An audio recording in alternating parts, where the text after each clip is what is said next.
Hey everybody, Simistic this here again to talk to you about what I bought and what I watched today. And today we're going to talk about Betamax once again, because today I picked up another Betamax player. Earlier this week I contacted a guy on Craigslist who was selling a Betamax player, a bunch of beta tapes, and a beta tape rewinder for only 40 bucks, a pretty good deal. However, he lived out in Jersey, about an hour and 15 minutes away from me, and I was kind of questioning, did I really feel like driving all the way out there for a $40 Betamax player? It was a good deal and all, but I just know I felt like driving, you know, I mean, you're looking at a 2.5 hour drive, you know, out there and back, and I didn't know if I really wanted to do that. So I looked up where he lives on the internet, and turns out he only lives about 5 minutes away from my mom, who lives out in Jersey now. So I contacted my mom, said, you know, would you run out there and get this for me? And then when I see you this weekend, because I was going to see my mom today anyway, I figured, you know, she could just pick it up for me, and then I could just get it from her, and she said that's not a problem. So she went out, picked it up for me, and then about 2 days later, the guy contacts me again, and says he has 14 more beta tapes that he found in a box, and you know, if I want them, come get them for free too. I mean, just add it on to what I already picked up.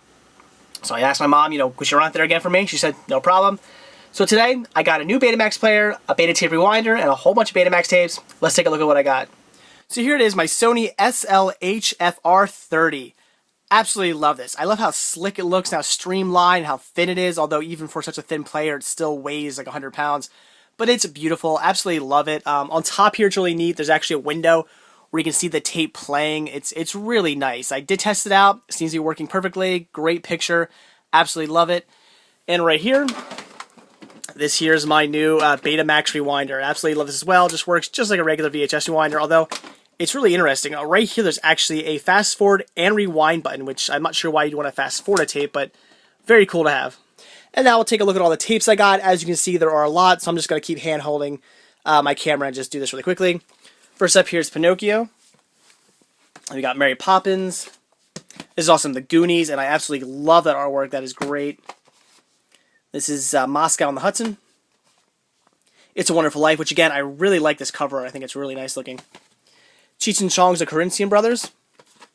This here's pretty cool. This is a video head cleaner for a Betamax player. Absolutely love having that. We got Top Gun, Hanky Panky, Grease. Again, cool artwork. Very happy to have that. Love that movie. We're No Angels. Never seen that. Looking forward to checking it out. Jewel of the Nile. Love this movie. Love Romancing the Stone as well. It's a great series. American Graffiti. Again, pretty cool artwork. Indiana Jones and the Temple of Doom. Raiders of the Lost Ark. I now have the entire Indiana Jones, the original trilogy, on Betamax, which is great. Octopussy. Gallagher Over Your Head. Love Gallagher. Heaven Can Wait. I actually have this on VHS as well, but I have yet to watch it. The Best of John Belushi. That's really cool. Looking forward to checking that out. Cheech and Chong's Next Movie. Carlin at the Carnegie. Love it. It's great stand-up. I absolutely love George Carlin. Then this actually didn't come in a case, so I stuck in this. This is Johnny Cash live in London. And Rick Nelson live at the Universal Amphitheater. I absolutely love Ricky Nelson. Easy Money, again, really cool artwork. I just love that. Crocodile Dundee. And My American Cousin. But I do have one last title to show you, and that is Gone with the Wind. Look at this fantastic box set. This is great. Let me open it up here. See right there, both the Betamax tapes. We got this little booklet here. This is really cool. I guess it just tells you a little bit about the movie. Very, very cool. And the best thing about this is I actually have the Gone with the Wind VHS box as well, so it's going to look great next to that. Absolutely love it. Definitely the gem of the haul. So that's it for what I bought today. So now it's what I watched. And today I checked out Real Men. A really weird movie.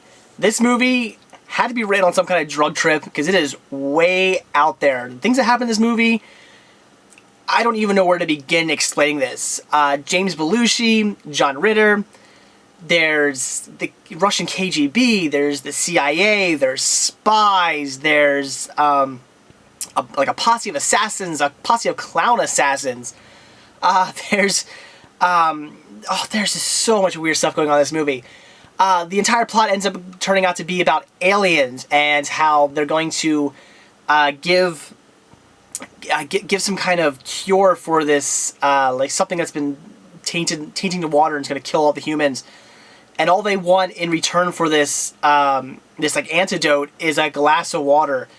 And there's, you know, the Russian KGB's out too, because apparently the aliens could also, you kind of have your choice between the antidote or like a gun, and the KGB wants the gun. And I mean, really, this movie is just out there. It is just insane. I'm gonna put this down. I didn't know where to begin with this movie. I started watching it, and one of the problems of the movie is that with James Belushi, you're used to him being a sarcastic guy. You see his movies, he usually plays a sarcastic sort of character. And in this movie, he's also playing a sarcastic character too. He's constantly just being really overly sarcastic, especially to John Ritter.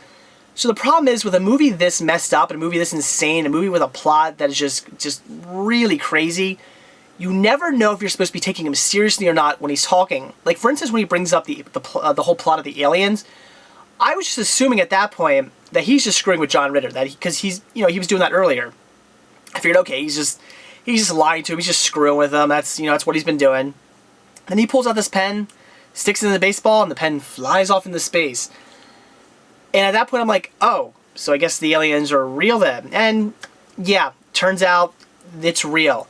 And they're carrying this map on them, and that's how they know where to meet the aliens. And John Ritter's actually a lookalike of this CIA agent who was supposed to originally meet the aliens. And it's insane. I mean, literally, you're watching this movie I mean, the whole time I'm watching this movie thinking, like, what am I watching here? I mean, scene after scene after scene just made no sense, and the way things happened. Like, for instance, there's a glass that, there's a special glass, has like I think it has like the presidential seal on or something like that. And that's the glass that they're going to put the water in to get the alien. It's like hidden under a dumpster, and they just randomly walking down this alley, and they have it. And I mean, just weird things like that. Just stuff that happens out of nowhere. And that's the thing. Like, every scene in this movie comes out of nowhere. Everything's out of left field. It's, it follows the plot, but in such an insane sort of way, where you just don't know what's coming next, and when what does come next, you're just like, wow, not at all what I would have imagined. So, really messed up movie. I mean, just out there, just balls to the wall, just insane. So was it enjoyable? Okay, it wasn't bad. I'm not going to say the movie is bad. It kept me entertained, if for nothing less than the fact that I thought I was just watching somebody's insane dream, but okay, that's a good way to explain it. A dream. I mean, I'm sure we've all had those dreams where, they're just really crazy and just some really messed up stuff's happening and things that make no sense. You wake up and go, wow, like, what was that about? Yeah, that is real, man. It's definitely a dream. It's crazy. So it was enjoyable. I would have to say, I was entertained out of it. There was enough crazy stuff going on that it entertained me. But was it good? Not necessarily. It's one of those movies that it's not bad, but it's not good either. It's just okay. I would say if you're a James Belushi fan or a John Ritter fan, it's worth checking out. They do a decent job, especially James Belushi. I did like him in his role, and John Ritter was pretty good as well. So I'd say if you're a fan of either of those actors, it's worth checking out. But in the end, it is an insane movie, and you will probably be left at the end of the movie thinking, what the hell did I just watch? Because that's how I felt. And I mean, like I said, the main problem with the movie is you never know what you should be actually believing in and what you shouldn't be believing in, because there's just so much going on. You don't know what to take serious. You don't know if, like, what you're actually seeing is meant to be taken seriously, or what James Belushi's saying. You don't know if you're supposed to be taking him seriously. It is insane. One of the most messed up movies I've ever seen. I'm pretty sure this was either written by a 5-year-old or it was written by somebody on drugs. Because that's the only way I can imagine this movie. Or like I said, maybe a dream. Maybe somebody had this. Maybe this was somebody's dream and they just said, hey, let's make a movie out of it. Because that's the only thing I can imagine. Drugs are somebody making their dream into a movie. That is the only thing I can think of, because it is that insane. But like I said, it's not necessarily bad. I mean, it's worth seeing. It's an interesting movie, but it's nothing amazing. It's nothing all that good. You're not going to watch it and go, wow, I got to check that one out again. You're just going to kind of watch it and go, that was insane. And that'll be about it. So, Real Men, it was okay. I mean, again, would I recommend it? Yes and no. If you're a fan of Belushi and you're a fan of Ritter, yeah, I guess check it out. If you want to see a really insane movie that's just really out there and crazy, yeah, check it out. Otherwise, it's probably nothing you're going to want to see. So that's it for what I bought and what I watched today. Definitely excited about all my new Betamax tapes, my new Betamax player, even my new Betamax Rewinder. Very cool. And also watching Real Men, like I said, it is insane, it is crazy, but it was somewhat enjoyable. So that's it. Thanks for watching. Stay tuned to see what I bought and what I watch tomorrow. See ya.